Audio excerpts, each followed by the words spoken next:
어제 발견된 세월호 실종자 시신 한 구가 조금 전 수습됐습니다. 팽목항에는 다시금 희망의 불씨가 지펴지고 있습니다. 국립아시아문화전당이 성공하기 위해서는 시설물보다 어떤 내용물로 채우느냐가 중요합니다. 문화전당 준공 연속기획보도, 오늘은 컨텐츠 경쟁력을 다룹니다. 민선 6기 광주시가 인사혁신안을 마련해 직원 공청회를 개최했지만 졸속으로 진행되고 있다는 비판이 일고 있습니다. 죽음의 문턱에 있던 아버지를 위해 기꺼이 간이식을 선택한 한 육군 병사의 사연이 주위를 훈훈하게 하고 있습니다. 시청자 여러분 안녕하십니까? 광주 MBC 뉴스데스크입니다.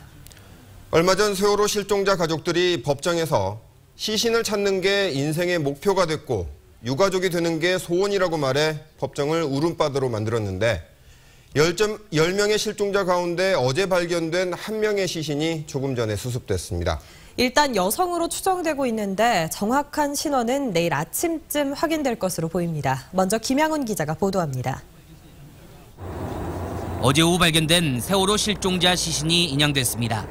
민관군 합동구조팀은 오늘 오후 5시 19분부터 6차례에 걸쳐 잠수사들을 투입했습니다. 그리고 1시간여 만인 오후 6시 18분쯤 세월호 4층 중앙여자화장실에서 시신을 수습했습니다. 일로 들어가는 기준인데 1.5m에 들어가서 작업을 했어요. 또 시신을 유실 안 되게 하려고 그 3번씩 싸고 이래 나왔더라고요. 오늘 수습된 실종자는 키가 165cm로 남색 레깅스와 24번이 적힌 긴팔 티셔츠를 입고 있었던 것으로 확인됐습니다. 실종된 단원고 학생 황지연 양으로 추정되고 있지만 DNA 확인 전까지는 정확한 신원을 알기 어렵습니다. 구조당국은 신원 확인을 위해 국립과학수사연구소에 유전자 검사를 의뢰할 계획이며 신원 확인에는 12시간 정도가 소요될 것으로 보입니다. 한편 시신이 추가로 발견 인양됨에 따라 세월호 선체 인양 논의는 당분간 수면 아래로 가라앉을 전망입니다. 실종자 가족들이 미진하다고 판단되는 구역에 대한 선체 수색을 해달라고 정부에 요구한 지 하루 만에 시신이 추가로 발견됐기 때문입니다. 잠수사의 손길이 미치기 어려운 좁은 곳이나 구석진 구역은 수중 특수 촬영 장비를 통하여 원격제어하여 확인할 수 있는 방안이 마련되어야 합니다. 세월호 사고가 발생한 지 197일이 지났습니다. 이제 남은 실종자는 9명입니다. MBC 뉴스 김양훈입니다. 시신이 추가로 수습되면서 세월호 실종자 가족들이 다시금 희망의 불씨를 지피고 있습니다. 선체 인양 논란과 수색 방법 등도 새로운 국면을 맞게 됐습니다. 계속해서 문현철 기자입니다. 인적이 끊겨 적막감마저 감도는 팽목항. 아직 가족품으로 돌아오지 못한 실종자들을 애타게 기다리는 노란 리본과 현수막만이 차가운 바닷바람에 나부끼고 있습니다. 102일 만에 들려온 실종자 추가 수습 소식. 여성으로 추정되는 실종자 시신 한 구가 선체 안에서 발견됐다는 소식에 기쁨과 슬픔이 교차합니다. 실종자 가족들은 10수차례 수색했던 곳에서 추가 시신이 발견된 점을 지적하고 대책을 당국에 촉구했습니다. 따라서 현장 지휘본부는 승객 배정표와 생존 학생의 증언에 기반한 실종자 존재 추정구역을 토대로 구석구석 세밀하고 꼼꼼하게 수색할 수 있도록 선내 격실 수색 계획을 치밀하게 수립해 주시기 바랍니다. 아직 찾지 못한 단원고 황지연 양이 맞은 18번째 생일날. 팽목항 방파제에는 황 양이 평소 좋아했다는 케이크와 피자 등 생일상이 차려졌습니다.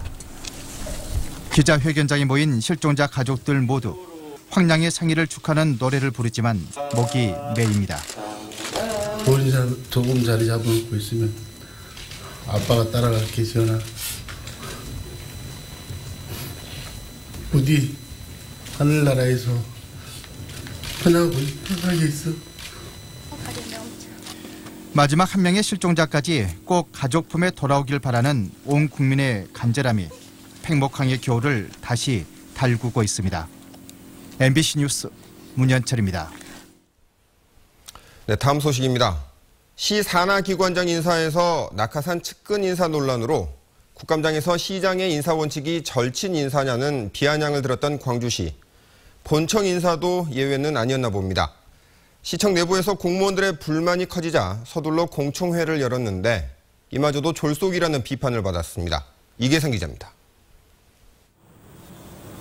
민선 6기 광주시가 출범한 이후 처음으로 단행된 인사에 대해 직원들은 원칙도 혁신도 없었다고 평가했습니다. 승진 서열이 상위권인데도 납득할 만한 이유 없이 탈락하거나 타당한 이유 없이 발탁 승진되는 사례가 되풀이됐기 때문입니다. 전보 인사 역시 적재적소의 인원 배치가 되지 않다 보니 업무 효율이 떨어질 수밖에 없었습니다. 저 자리에 과연 저런 청년이 그렇게 필요한가? 아니면 좀 더 있어야 되는데 좀 부족한 것 같다. 그동안 정말로 많은 연구를 했습니다. 근데 이런 부분은 전혀 인사에 반영이 안 되더라고요. 이런 문제를 바로잡기 위해서 광주시가 인사혁신 방안을 마련했습니다. 공청회까지 열어 직원들의 의견을 반영하기로 했지만 형식적인 절차에 그쳤다는 지적을 받았습니다. 인사혁신안이 시청 내부 게시판에 공고된 지 불과 하루 만에 공청회를 열어 직원들의 참여를 이끌어내긴 역부족이었습니다. 이제 어제 그 행정포탈에 이 인사 혁신안이 초안이 공개가 됐는데 오늘 바로 공청회를 하신다고 해서 직원들이 많이 생각할 여유가 좀 없었던 것 같습니다. 그래서 인사혁신안을 놓고 직원들과 소통하기 위해 마련된 자리에는 인사권자인 시장도 인사 담당 국장도 참석조차 하지 않았습니다. 민선 6기 광주시가 과연 인사혁신 의지가 있는지 시청 내부에서부터 회의적인 목소리가 터져나오고 있습니다. MBC 뉴스 이계상입니다. 창설 20주년을 맞은 올해 광주 비엔날레 관람객 수가 지난 행사에 비해 큰 폭으로 줄었습니다. 광주 비엔날레 재단에 따르면 지난 9월 5일 개막한 이후 폐막을 10여일 앞둔 어제까지 전 시장을 찾은 관람객은 12만 4천 명으로 지난 2012년 관람객 22만 8천 명과 2010년 관람객 32만 8천 명에 비해 크게 줄었습니다. 한편 비엔날레 재단은 지난 15일 각계 전문가가 참여하는 혁신위원회를 가동한 데 이어 다음 달 6일 시민 공청회를 열고 비엔날레 발전 방안을 논의할 예정입니다. 국립아시아문화전당 공사가 이달 말이면 모두 끝납니다. 시설은 다 들어섰지만 그보다 더 중요한 건 속을 어떤 내용물로 채우느냐 하는 것일 텐데요. 국내외 최대급이라는 규모만큼 콘텐츠도 경쟁력을 갖춰야 할 텐데 쉽지만은 않아 보입니다. 문화전당 기획보도 두 번째 순서 박수인 기자가 취재했습니다. 문화부가 정한 국립아시아문화전당 콘텐츠의 4대 원칙은 동시대성과 일상성, 다양성과 참여성입니다. 아시아의 다양한 나라들과 민족들의 삶을 동시대적 관점에서 바라보고 이를 새로운 형식과 담론으로 담아낸다는 겁니다. 문화전당의 이런 철학과 방향은 공연과 전시 창작, 그리고 교육과 연구 프로그램으로 구체화되고 있습니다. 문제는 문화전당의 콘텐츠들이 아시아 문화의 중심이라는 이름에 걸맞게 국제적인 경쟁력을 갖출 수 있느냐는 겁니다. 세계 최대 예술 시장으로 부상한 중국과 일찌감치 아시아 문화 허브를 자처하며 공격적인 행보에 나서고 있는 싱가포르 등이 이미 소리 없는 문화 전쟁을 치르고 있습니다.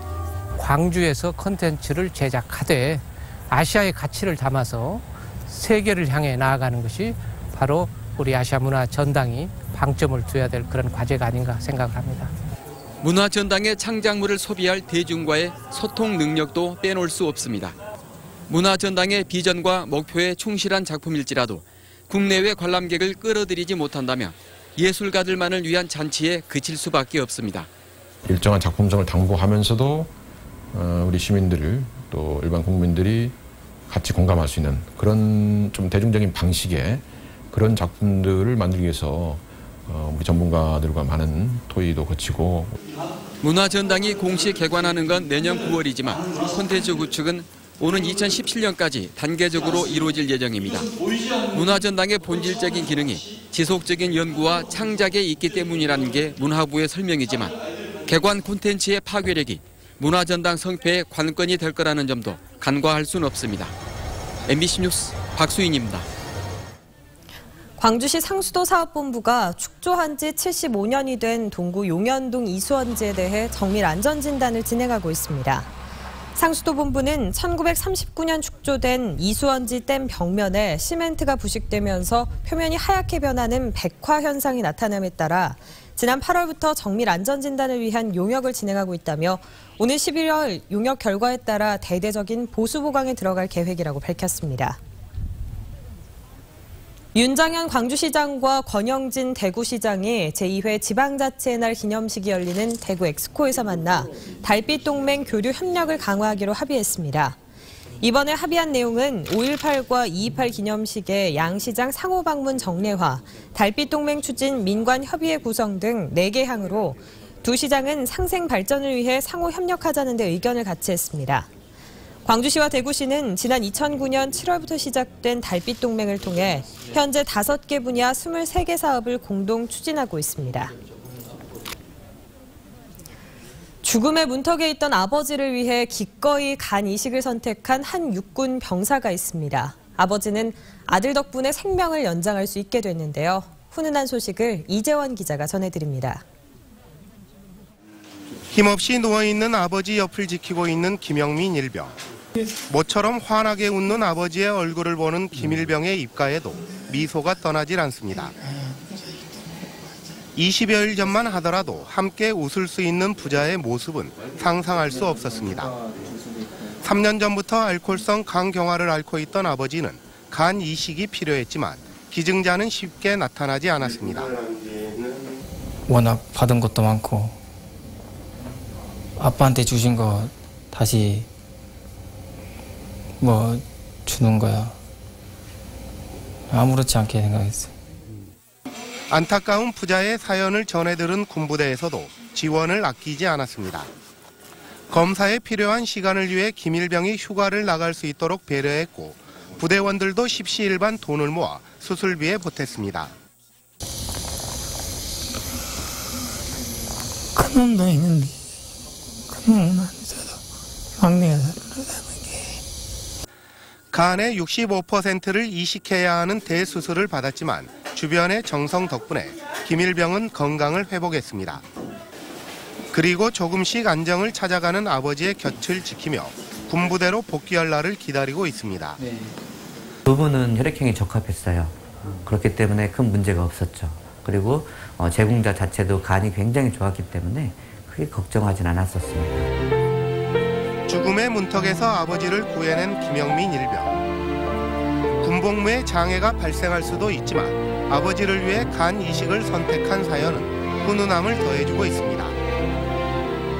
MBC 뉴스 이재원입니다. 호남대학교가 한국형 복합리조트 인재양성 사업단을 공식적으로 출범시켰습니다. 한국형 복합리조트 인재양성 사업은 중화권을 겨냥한 관광 산업 분야에서 호텔과 항공, 카지노와 음식 조리 등을 담당할 전문가와 인재 양성을 목표로 하고 있습니다. 교육부의 지방대 특성화 사업으로 선정된 이 사업에는 호텔 경영학과와 조리학과, 중국어학과 등 3개 학과가 참여하고 있습니다. 화순의 국화축제가 개막했습니다. 화순군은 화순 남산공원과 고인돌공원 일대에서 다음 달 9일까지 도심 속 국화 향연이라는 이름으로 국화축제를 엽니다. 국화축제는 전시와 공연, 체험 등의 프로그램으로 꾸며지는데 특히 남산공원의 국화로 만든 조형 작품들과 40만 그루로 조성한 고인돌공원의 국화꽃 정원이 관람객들의 눈길을 끌 것으로 보입니다. 제51회 전국 도서관 대회가 한국인의 삶과 미래, 도서관의 길을 묻다라는 주제로 김대중 컨벤션 센터에서 개막됐습니다. 모레까지 계속되는 이번 대회 기간 동안에는 전국 도서관 관계자 등 3천여 명이 참석한 가운데 연구 논문 발표와 세미나, 워크숍 등 다양한 학술 프로그램이 진행됩니다. 전국 도서관 대회는 각지의 도서관 관계자들이 모여 도서관 발전 방안을 논의하며 정보를 나누는 행사입니다.